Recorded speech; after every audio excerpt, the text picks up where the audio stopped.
కాంగ్రెస్ లోనే ఉండాలని కోరుకుంటున్నాను. ఎవరి మద్దతు కొరకు కాదు, ఎవరి మద్దతు కాదు. నాకు 40 సంవత్సరాల సుదీర్ఘ ప్రజా జీవితం అనుబంధం ఉంది కాంగ్రెస్ పార్టీతో.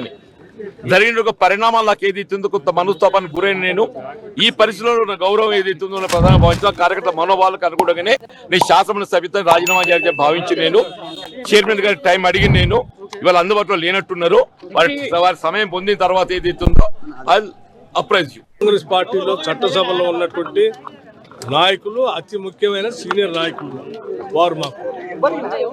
వారు ఇంత మనస్తాపం చెందారనే విషయం తెలిసింది కాబట్టి కాంగ్రెస్ పార్టీ మొత్తం మేమంతా కదిలి వచ్చాము. వారి ఆలోచనల్ని, వారి మనస్తాపానికి కారణమైనటువంటి విషయాల్ని తప్పనిసరిగా పార్టీ నాయకత్వం దృష్టికి తీసుకుని వెళ్తాం.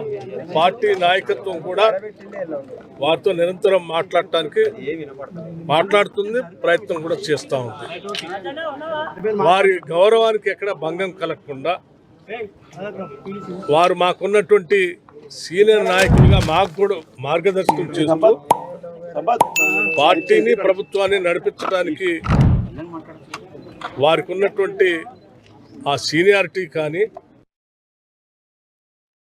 వారి ఆలోచనల్ని తప్పనిసరిగా పరిగణలోకి తీసుకుంటారు. సార్, ఇప్పుడు ఇట్లాంటి నిర్ణయమే మిగతా నియోజకవర్గాల్లో ఉన్నటువంటి సీనియర్లకు కూడా ఎదురవుతుందని అనుకోవచ్చా? ఎక్కడ ఏ సీనియర్ నాయకుడిని కూడా కాంగ్రెస్ పార్టీ కోల్పోవటానికి సిద్ధంగా లేదు. కాంగ్రెస్ పార్టీ ఈరోజు ఈ స్థాయిలో ఉందంటే అటువంటి నాయకులందరూ కష్టపడి పోగేస్తేనే ఈరోజు కాంగ్రెస్ పార్టీ రాష్ట్రంలో పాలన చేస్తూ ఉంది. కాబట్టి ఏ నాయకులకు కూడా మనస్తాపం గురి అయితే మేమందరం బాధపడతాం. సీనియర్ నాయకులు ఆయనకు తెలియకుండా జాయిన్ చేసుకున్నారు అంటున్నారు. జరిగిన పరిణామాలన్నీ మీకు తెలిసినాయే. నేను ప్రత్యేకంగా మళ్ళీ వాటి లోతుల్లోకి పోవాల్సిన అవసరం లేదు. తప్పనిసరిగా పార్టీ నాయకత్వం వారిని